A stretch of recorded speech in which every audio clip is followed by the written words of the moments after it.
నియోజకవర్గం ఏదిలాపురం మున్సిపాలిటీలోని పలు వార్డులలో రెవెన్యూ శాఖ మంత్రి పొంగులేటి శ్రీనివాసరెడ్డి ఎన్నికల ప్రచారంలో ఈ సందర్భంగా ఆయన మాట్లాడుతూ రావణాసురుడిని పారద్రోలి తెచ్చుకున్నామని అన్నారు. ఏదిలాపురం మున్సిపాలిటీలో కాంగ్రెస్ పార్టీ అభ్యర్థులను గెలిపిస్తే అన్ని రంగాల్లో ముందుకు తీసుకుపోయేందుకు కృషి చేస్తామని అన్నారు. ఈ కార్యక్రమంలో పొంగులేటి శ్రీనివాసరెడ్డి ఆఫీస్ ఇన్ఛార్జ్ తంబూరు దయాకర్ రెడ్డి మరియు నీలకొండపల్లి మండల వ్యవసాయ మార్కెట్ చైర్మన్ వెన్నపూసల సీతారాములు పాల్గొన్నారు.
నా సోదరుడు రామ్మోహన్ రెడ్డి గారిని నిలబెట్టడం జరిగింది. ఈ కార్యక్రమంలో పాలు పంచుకుంటున్న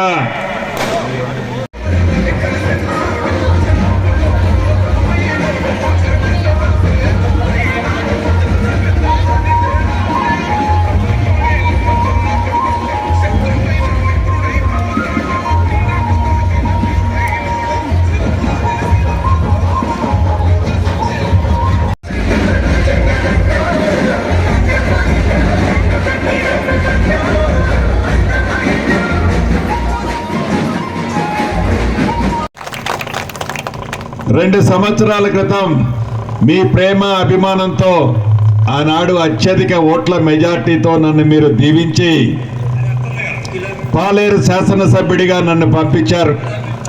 రాష్ట్ర వ్యాప్తంగా పేదోడి ప్రభుత్వం కావాలని, అది ఇందిరమ్మ రాజ్యంతోనే సాధ్యమని రాష్ట్ర ప్రజలందరూ ఇందిరమ్మ ప్రభుత్వాన్ని తెచ్చుకొని గౌరవ ముఖ్యమంత్రి రేవంత్ రెడ్డి గారి నాయకత్వంలోని ఈ ప్రభుత్వంలో ఒక మంచి శాఖలకి మంత్రిగా ఆనాటి మీ దీవెనలతోనే ఈనాడు నేను మంత్రిగా ఉండగలిగాను.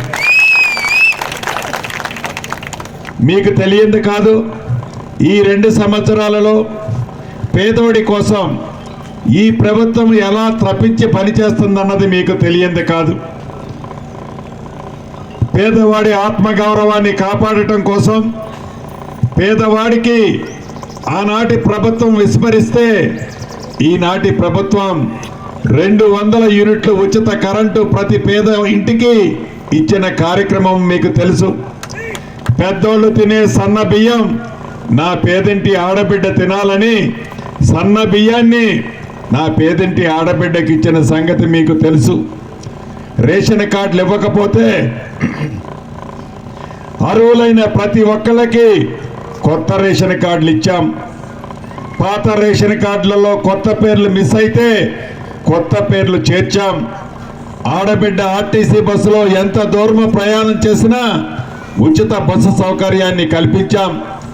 రైతును రాజును చేస్తానని 2 లక్షల రూపాయల రుణమాఫీ చెయ్యగలిగాం. దళిత రైతు భరోసా కార్యక్రమం ద్వారా ఎకరానికి 12,000 రూపాయలు ఇచ్చాం. ఆనాటి దొర వరి వేస్తే ఉరేనని చెప్తే ఒరేసిన రైతన్నకి సన్న వడ్లకి మద్దతు ధరతో పాటు క్వింటాలకి బోనస్గా 500 రూపాయలు ఇచ్చాం. డ్వాక్రా మహిళలకి 0 వడ్డీకే ఈనాటి ప్రభుత్వం పోయిన సంవత్సరం 23,000 కోట్ల రూపాయలు 0 వడ్డీకి డ్వాక్రా మహిళలకు ఇప్పించాం. ఈ సంవత్సరం ఇప్పటికే నాకు తెలిసి 19,000 కోట్లు ఇచ్చాం. అంతేకాదు, ఇప్పుడు వచ్చేటప్పుడు చూశాను, మన ఇంటి ముందు కనిపెడుతుంది ఇందిరమ్మ ఇల్లు. ఇక్కడ వాళ్ళ ఆనందం చూస్తే వర్ణాతీతం. ఆ కళ్ళమ్మటి ఆనంద బాష్పాలు చూస్తే నా జీవితం ధన్యమైపోయింది అనుకుంటాను. ఎందుకంటే 10 సంవత్సరాలు ఆనాటి ప్రభుత్వం పేదోడి కలనాగనే వదిలేశాడు. ఈ ప్రభుత్వం వచ్చిన మొదటి సంవత్సరమే రాష్ట్ర వ్యాప్తంగా 4.5 లక్షల ఇళ్ళు ఇచ్చాం. దాంట్లో భాగంగా మొదటి విడత మన యదుల్లాపురం మున్సిపాలిటీకి 582 ఇచ్చాను. ఇది మొదటి విడత ఇచ్చాను. రేపు ఏప్రిల్ నెలలో 2వ విడత ఇస్తాను, 3వ విడత ఇస్తాను, 4వ విడత ఇస్తాను. ఇచ్చింది కాక ఇంకా 3 సార్లు ప్రతి గ్రామంలో ప్రతి పట్టణంలో రాష్ట్ర వ్యాప్తంగా అర్హులైన పేదవాళ్ళందరికీ ఇల్లు ఇచ్చే బాధ్యత ఆ శాఖ మంత్రిగా నాదే. ఇంకొక కోరిక మీ మనసుల్లో ఉంది. అన్నా, ఇళ్ల స్థలం ఉన్నోళ్ళకి ఇల్లు ఇస్తున్నావు, ఇళ్ల స్థలం లేని వాళ్ళ పరిస్థితి ఏందన్నా అని నా చెల్లి నాకెళ్ళి చూసి తల ఊపుతుంది.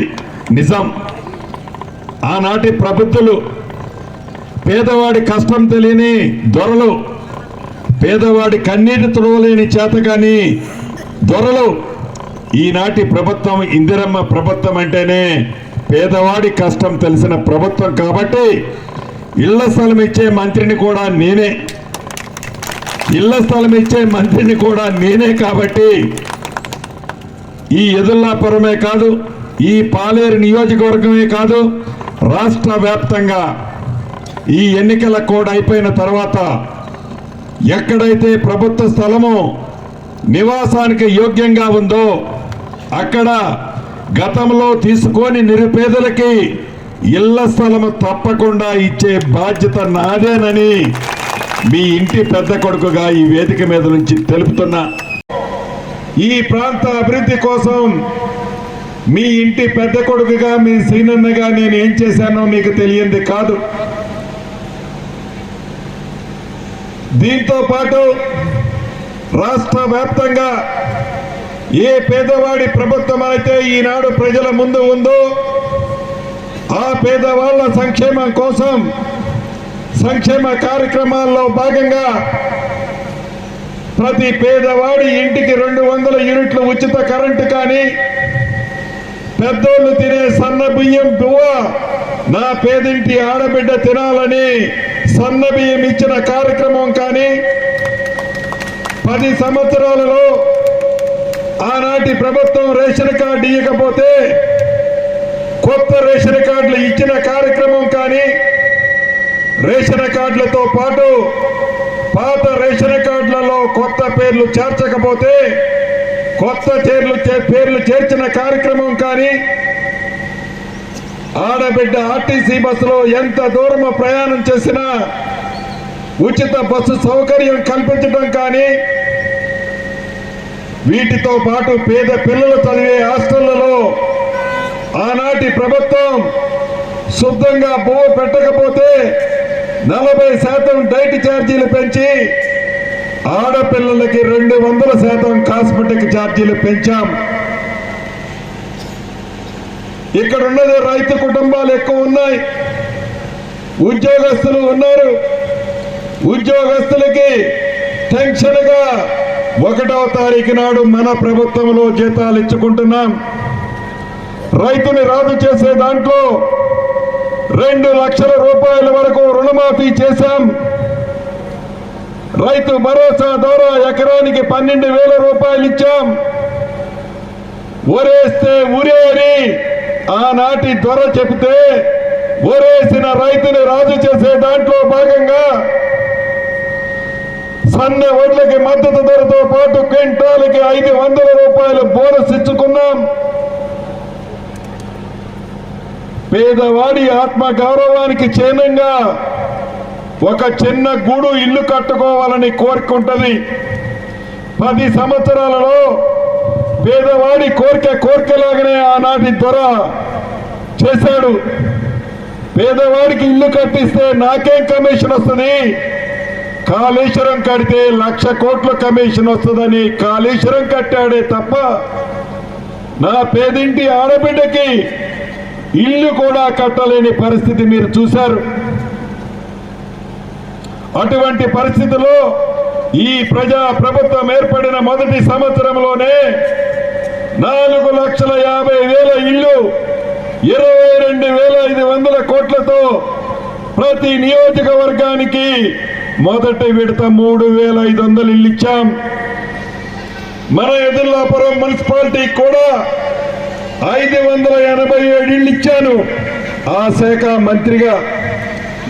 ఇంకా నా ఆడబిడ్డలకి చాలా మంది అర్హులైన వాళ్ళకి ఇల్లు ఇవ్వాల్సిన అవసరం ఉంది.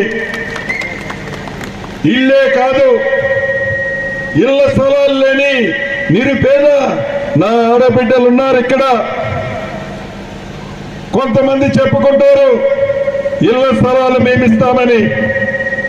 ఇల్లు ఇవ్వాలన్నా ఇళ్ల స్థలాలు ఇవ్వాలన్నా ఆ 2 శాఖలకి మంత్రి మీ సీనన్నే. ఆ 2 శాఖలకి మంత్రి సీనన్నే.